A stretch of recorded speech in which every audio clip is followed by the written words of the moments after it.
Alright, so this month we're kicking off a much longer series on the channel. We're going to be following the hunt for the Bismarck from the start right through to the finish. And today, where better to start than with the HMS Hood. The Hood, of course, is unfortunately most famous to many people for its tragic fate at the hands of the Bismarck in the Battle of the Denmark Strait. Hood lasted just 8 minutes until a fateful hit which destroyed the Hood in just one massive explosion. So it felt only right to start the series here. The kit I'm using is the Trumpeter HMS Hood in a 1941 configuration. To be honest, this kit is just that sweet spot between a great amount of detail, but also relatively simple to build without 1,000 parts of photo etch. That'll come much later. This is a great model for a YouTube build, at least.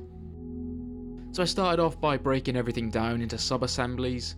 Most of the detail really sits around the bridge and superstructure, and even at this scale there's a surprising amount going on. These and the gunnery were all assembled and then blue tacked down onto what would have been the waterline piece for this model, repurposed to a nifty painting handle. Once everything's prepped, I prime the whole model in black, and the paints that I'll be using on this are all from the Life Colour Royal Navy set, specifically the Admiralty Dark Grey 507A. The hull is done in 3 parts. I do the black boot topping along the waterline, Admiralty Dark Grey for the upper hull, and interestingly a very dark grey for the lower hull. Not red, which is what I always assume. Based on research from the HMS Hood Association, it appears that the Hood, as well as a number of Royal Navy World War II ships, used dark grey anti-fouling paint rather than the classic hull red. Moving on to the wooden deck, so this is aftermarket, and these can be quite fiddly, as they have that sticky backing underneath. But with some careful control, they do go down nicely and add so much to the finished model, achieving a finish that I could never do with simple paints. Once it's all down, I do tone it back just slightly, applying a subtle wash to bring out the plank lines, just to take away that fresh wood look, as most Royal Navy ships had a more worn teak look. Looking back, I should probably have toned this down before I stuck it down to the deck around all those fiddly parts, but we live and we learn. Moving on to the shelter deck, so the Hood had this covered deck which originally had gunnery on the outside, which was removed on the interwar period.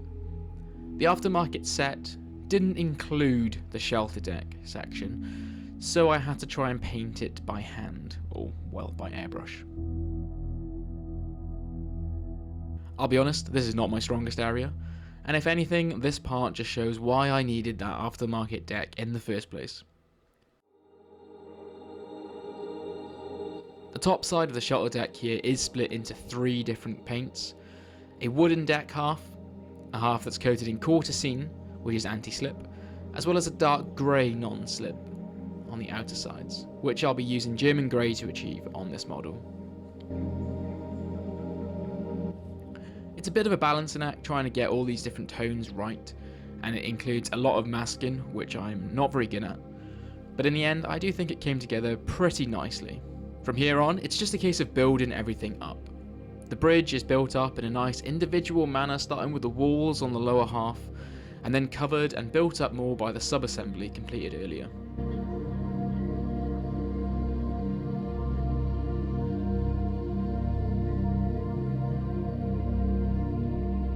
This is where I start adding all the other sub-assemblies too, so the funnels, the gunnery, and any additional towers and the like all get added onto the model at this point.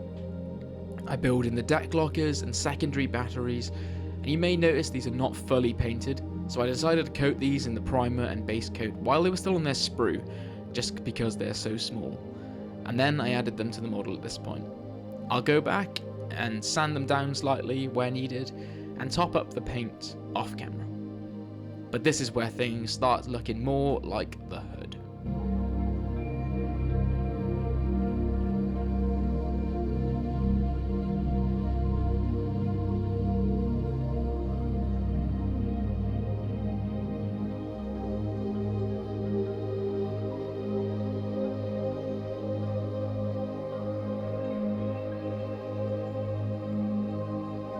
The boats that I'm adding to the deck here, I actually painted these off camera, or, well, I'm saying that, I actually did them on camera, but I lost the footage. great job, me. But effectively these are split between whalers and motorboats with black hulls, white tops and some internal decking where I can.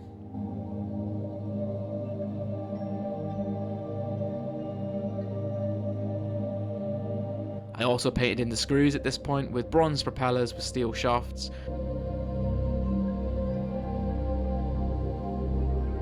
Add in these aftermarket chains which add a great level of detail to the front deck.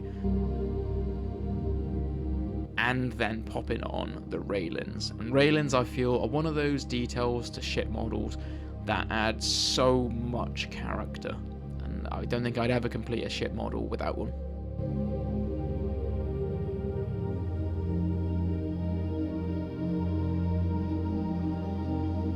Moving on to the weathering now, and this is where any model really does come to life. So first I go back over the deck with just that slightly darker wash one more time to bring out those plank lines.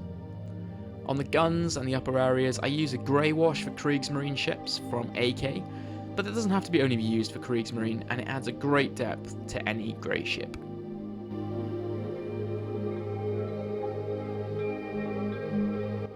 Next up is salt streaking, and I start by adding small white dots in areas where water would naturally run, so below openings, along vertical surfaces, and then I take a cotton bud with a bit of enamel thinner and pull most of it back down. It leaves behind really subtle streaks, but it makes a huge difference.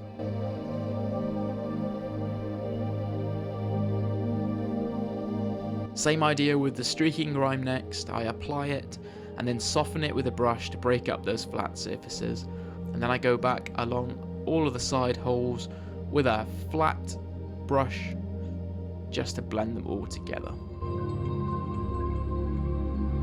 For the funnels, I add a touch of Tamiya's smoke, applied lightly and then again reduced back down so it's not too heavy, just to give that worn, smoky look.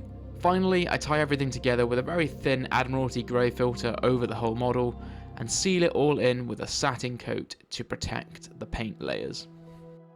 Final steps for me now are rigging, and I'm using the AK elastic rigging here. It is great stuff, but it can be quite tricky to control as it is so elasticy. I apply it by popping it on and using a dot of super glue to secure it. Where possible, I do tie it around to help secure it further, and this stuff is also super strong and super elasticy, and if you're not careful it will pull off any. I'm not going to show much of me doing the rigging because we would literally be here all day, as you can tell by me struggling with just this tiny bit. The final touch is the white ensign.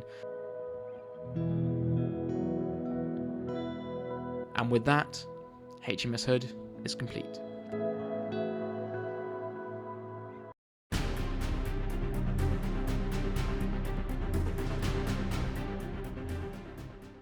And then we have my full build of this Trumpeter 1700 scale HMS Hood, and this is just the start of the series. Over the next few weeks we'll be following the journey of the Bismarck with builds of the HMS Ark Royal, HMS Rodney, culminating with the Bismarck itself. Alongside each of these full builds, I'll also be building a full diorama showing each stage of the hunt on alternate weeks. So if you'd like to follow this story play out, make sure you stick around and subscribe. Thank you very much for watching. Until next time.